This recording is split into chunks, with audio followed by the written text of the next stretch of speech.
ଜୀବନରେ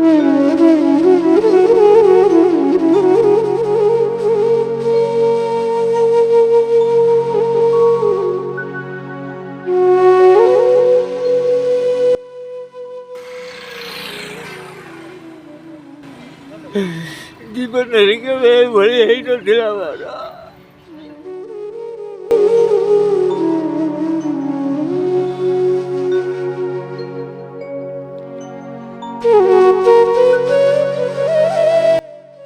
ଆଉ ମୁଁ ଏଇ ଥାନା ପାଖରେ ପାଳି ପଡ଼ିଥିଲା ମୋତେ ଦେଇଥିଲି ଖାଇବାକୁ, ଆଉ ତାର ପାଳି ଆଜି ସରିଗଲା।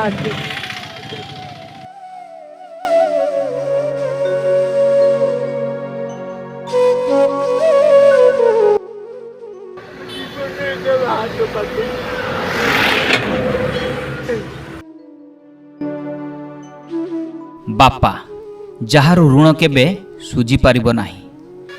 ବାପା ପିଲାମାନଙ୍କ ମୁଣ୍ଡରେ ଛାତ। ବାପା ଯିଏ ନିଜେ ନ ଖାଇ ପିଲାମାନଙ୍କୁ ଖାଇବାକୁ ଦେଇଥାଏ।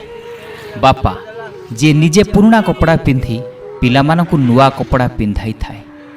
କିନ୍ତୁ ସେହି ବାପାକୁ ପରିଣତ ବୟସରେ ପିଲାମାନେ ଘରୁ ତୋଡ଼ିଦେଲେ। ରାସ୍ତା କଡ଼ରେ ଘୁଷୁଡ଼ି ଘୁଷୁଡ଼ି କାନ୍ଦି କାନ୍ଦି ଯାଉଛନ୍ତି ତିନି ପୁଅର ବାପା। ଏ ଦୃଶ୍ୟ ଆପଣଙ୍କୁ ବିଚଳିତ କରିପାରେ, କିନ୍ତୁ ଆମେ ଏହାକୁ ସଚେତନ ପାଇଁ ପ୍ରସାରିତ କରୁଛୁ।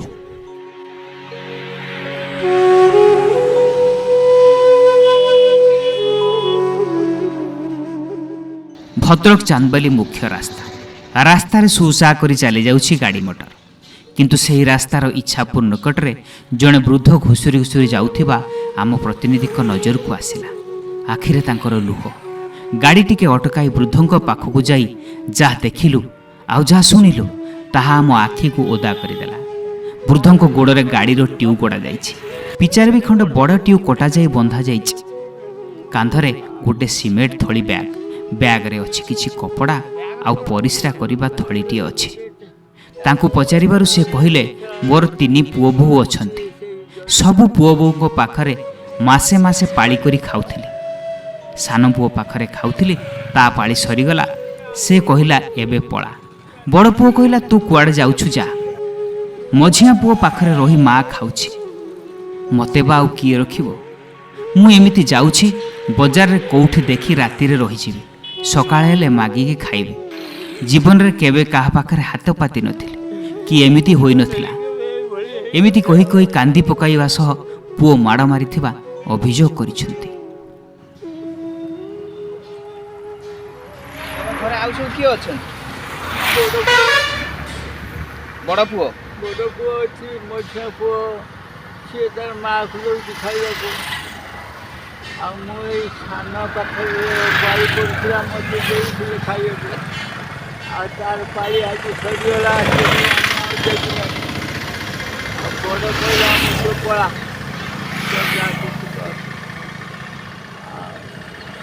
ଏବେ କୋଉଠି ଯାଉଛ? ବଜାରକୁ ଯାଉଛି, କୋଉଠି ରହିବି, କାଲି ଦେଖିକି ମାଗିବି। ହାତ ପାତି ଗୋଡ଼ କେମିତି ଭାଙ୍ଗିଲା? ଗୋଡ଼ ଖୋପାରେ ଗୋଡ଼କୁ ଧରିକି ବୁଲେଇକି ପିନ୍ଧାରେ ଖୋପାଡ଼ି ଦେଲେ। କିଏ? ପୁଅ, ବଡ଼ ପୁଅ। ତୋର କେତେଟା ପୁଅ? 3ଟା ପୁଅ। କ'ଣ ତାଙ୍କ ନାଁ? କିଛି କହିବନି, ଯୋଉଠି ଥିଲେ ବି ମୋତେ ଧରି ଆଣିକି ମାରିଦେବେ କହୁଛି। କ'ଣ ନାଁ ତାଙ୍କର? ଜଣଙ୍କ ନାଁ ଶଶୀ, ଆଉ ଜଣଙ୍କ ନାଁ ବାସୁ, ଆଉ ଜଣଙ୍କ ନାଁ ପପୁ। ତମେ ଚାହୁଁଛ କ'ଣ? କୋଉଠି ସ୍ଥାନ ପାଇକି ରହିଯିବି। ଆୟାର 3ଟା ପୁଅ ଅଛନ୍ତି, ସ୍ତ୍ରୀ ଅଛି।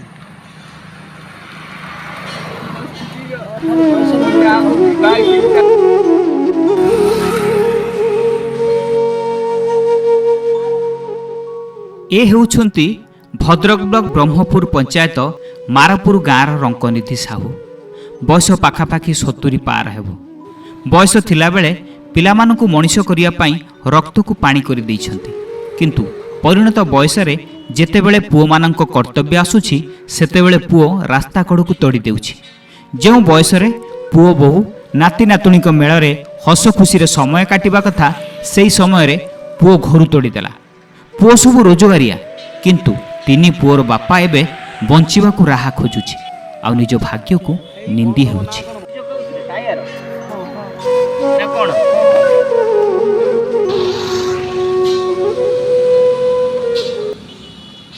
ଆଜି ଗୋଟେ ବାପା ତା ପଛପଟେ ଗୋଟେ ଟାୟାର ଜଳି ଘୁଷୁରି ଘୁଷି ଯାଉଛି। ମାନେ ବିଶ୍ୱାସ କରି ହେଉନି, ସତରେ ଏ ଦୁନିଆ ଏତେ ନିଷ୍ଠୁର, ଏ ମଣିଷ ଏତେ ନିଷ୍ଠୁର। ଆମେ ଏତେ ତଳକୁ ଚାଲି ଯାଇଛନ୍ତି। ଆମେ ବି ପୁଅ, ଆମକୁ ବି ସେ ବାପା ଆଜି ଏତେ ବଡ଼ ମଣିଷ କରିଛି। ବଡ଼ ପୁଅ କହିବ ମୁଁ ମାଛ ରଖିମି, ତାପରେ ପୁଅ କହିବ ମୁଁ ମାଛ ରଖିମି, ତାପରେ ପୁଅ କହିବ ମୁଁ ମାଛ ରଖିମି। ତେଣୁ ଦୁନିଆ ପାଇଁ ମେସେଜ କ'ଣ ଯାଉଛି ଦେଖିଲା ପରେ ନିଜକୁ କି ଅଫସୋସ ଲାଗୁଛି। ସତରେ କ'ଣ ମୁଁ ଗୋଟେ ବାପାର ପୁଅ? ମୁଁ କ'ଣ ଏମିତି ହେଇପାରେ? ମୋ ବାପାକୁ କ'ଣ ମୁଁ ଏମିତି କରିପାରେ? କି ମୋ ମାଆକୁ କ'ଣ ଏମିତି କରିପାରେ? ତେଣୁ ସତରେ ଏ ଦୁନିଆ, ହେ ପ୍ରଭୁ ଜଗନ୍ନାଥ, ସମସ୍ତଙ୍କୁ ସଦ୍ବୁଦ୍ଧି ଦିଅ। ଅନ୍ତତଃ ଯେଉଁମାନେ ଆମକୁ ଆଜି ବଡ଼ କରି ମଣିଷ କରିଛନ୍ତି, ଯେଉଁ ଲାଳନ ପାଳନ କରିଛନ୍ତି ଛୁଆଟି ବେଳେ, ମୋ ପୁଅ ଖାଇନି, ମୋ ପୁଅ ଆସିବ, ମା ନ ଖାଇକି ବସିଥିବ, ବାପା ଯାଇଥିବ ବଜାରକୁ ଆଣିବ, ମୋ ପୁଅ ଚକୋଲେଟ୍ ଖାଇବ, ମିଠା ଖାଇବ, କି ମାଛ ଖାଇବ, ମାଂସ ଖାଇବ। ସେଇ ପୁଅ ତାକୁ ଛାଡ଼ି ଦେଉଛି ଦାଣ୍ଡରେ ଘୁଷୁରି ଘୁଷି ଯା, ମୁଁ ତୋତେ ଦେଖିପାରିବିନି, ମୋର ମାସକର ହିସାବ ସରିଗଲା।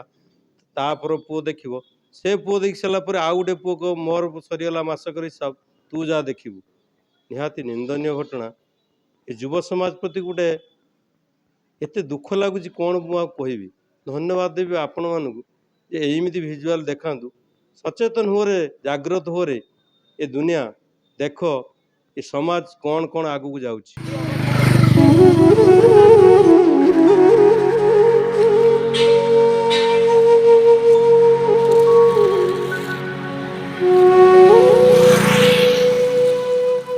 ବାପାଙ୍କ ଅଭିଯୋଗ ଉପରେ ପୁଅମାନଙ୍କର ପ୍ରତିକ୍ରିୟା ମିଳିପାରିନଥିବା ବେଳେ ଦର୍ଶକ ବନ୍ଧୁ, ଏବେ ଆମେ ଆଧୁନିକତାରେ ଗତି କରୁଛନ୍ତି।